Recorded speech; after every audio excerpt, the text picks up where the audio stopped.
You got the thing you wanted. The promotion, the relationship, the car, the apartment.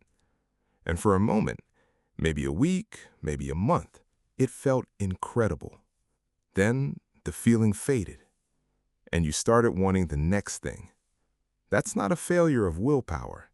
That's not greed. That's a psychological phenomenon called the hedonic treadmill. And it means no matter how much you achieve, your happiness always resets to baseline.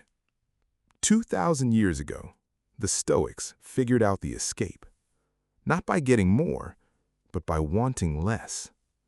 And that simple shift might be the most powerful thing you'll ever learn.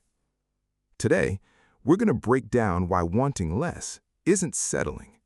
It's the smartest thing you can do for your happiness.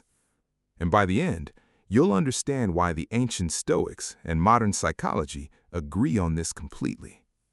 Let's talk about why wanting more never works. In 1971, psychologists Philip Brickman and Donald Campbell proposed a theory. They called it hedonic adaptation. In 1978, Brickman and his team studied 3 groups: lottery winners, accident victims who became paraplegic, and a control group. What they found shocked the scientific community. Within a year, the lottery winners were no happier than the control group, and the accident victims had adapted far more than anyone predicted. Happiness resets, no matter what happens. This means the thing you're chasing right now, the thing you're convinced will finally make you happy, will give you a temporary spike of satisfaction, and then you'll adapt and start wanting the next thing. Seneca saw this 20 centuries ago. He wrote, "You act like mortals in all that you fear, and like immortals in all that you desire." Think about that. We're terrified of losing what we have, but we chase new things as if we'll live forever, as if there's always time for one more upgrade, one more achievement, one more thing that will finally be enough. So if getting more doesn't work, what does? The Stoics had a radical answer. Stop wanting. Start accepting. Epictetus, who was born into slavery and owned nothing, said, "Wealth consists not in having great possessions, but in having few wants." Read that again. The richest person isn't the one who has the most, it's the one who needs the least. Marcus Aurelius wrote, "Very little is needed to make a happy life. It is all within yourself, in your way of thinking." This isn't about poverty. It's not about deprivation. It's about breaking the illusion that the next thing will be the thing that finally satisfies you. Because it won't. It never does. So if wanting more doesn't make us happy, why do we keep doing it? 3 reasons. First, comparison. We don't measure happiness in absolute terms. We measure it relative to other people. Your house felt perfect until your neighbor built a bigger one. Your salary felt great until you found out what your colleague earns. Social media turned this into an arms race, and it's one nobody can win. Second, the gap between expectation and reality. We build a fantasy of how things should be and then suffer when reality doesn't match. Epictetus said, "Don't seek for everything to happen as you wish it would, but rather wish that everything happens as it actually will.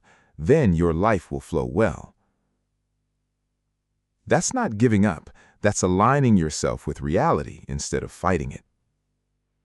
And third, identity attachment. We attach our identity to what we have, our job title, our car, our home, our relationship status. And when we don't have enough, we feel like we aren't enough. The Stoics separated who you are from what you have. Completely. Your character is yours. Everything else is borrowed. So how do you actually stop wanting and start accepting? 4 Stoic practices. Practice 1, negative visualization. The Stoics called this premeditatio malorum, the premeditation of evils. Instead of imagining what you don't have, imagine losing what you already have: your health, your home, the people you love. Not to create fear, but to create gratitude. When you realize how much you already have, the urge to want more dissolves. Practice 2, define your enough. Most people never define what enough looks like, so they chase more without a destination. Sit down and write it out. How much money is enough? How much success? How much recognition? When you name the number, you free yourself from the endless more. The finish line only exists if you draw it. Practice 3, the morning inventory. Marcus Aurelius began every day by reminding himself what he already had, not what he lacked, not what he wanted next, what he had. Try it for 1 week. Before you check your phone, name 3 things you already have that you'd be devastated to lose. That's not positive thinking, that's accurate thinking. You already have more than you realize, you've just stopped noticing. Practice 4, voluntary discomfort. The Stoics deliberately practiced going without. Seneca, one of the wealthiest men in Rome, regularly ate simple meals and slept on a hard bed, not as punishment, but as training. When you practice having less, you realize how little you actually need, and that realization is freedom. So what actually changes when you stop wanting and start accepting? First, the anxiety of not having enough disappears, because you've already defined enough and you already have it. Second, you stop comparing. When you're content with what you have, someone else's success doesn't threaten you. It just is, and that's fine. Think about the last time you wanted something badly and didn't get it. How long did the pain last? A week? A month? Now think about the last time you wanted something badly and got it. How long did the joy last? Probably about the same. That's the treadmill in action. The pain of not getting and the joy of getting both fade at the same rate.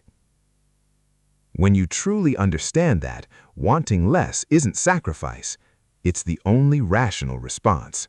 Third, your relationships deepen. When you stop wanting people to be something they're not, you start seeing them for who they actually are. That's love, not the fantasy version, the real one. Reflective. And fourth, you become genuinely free.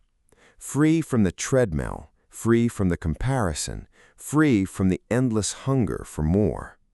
Not because you gave up, but because you woke up. Now, here's something the Stoics understood that most self-help never touches. The person who wants nothing from you is the person you cannot control. Think about every toxic relationship you've ever seen, every manipulative boss, every narcissist. They all operate the same way. They figure out what you want and they dangle it. Approval, status, love, security. Your wants become their leverage. But when you learn to need less from people, you take back the one thing they were counting on, your desperation. That's not philosophy, that's power. Here's the truth Marcus Aurelius kept reminding himself. He had everything, and every night he wrote about needing nothing. Warm, the most powerful man on earth, practicing wanting less, because he understood having more wouldn't make him more, only being more would. Calm. Seneca put it best. Serious. No person has the power to have everything they want, but it is in their power to not want what they don't have and to cheerfully put to good use what they do have. Warm. That was written 2,000 years ago, and it's still the most practical advice on happiness anyone has ever given. If this resonated, watch our full Stoicism breakdown and our video on why caring less is the strongest thing you can do. We've also covered the psychology of manipulation, narcissistic abuse, and the dark triad, all connected to why wanting less is the ultimate form of freedom. Links are below. 2,000 years old, still right. Take care of yourself, and I'll see you in the next one.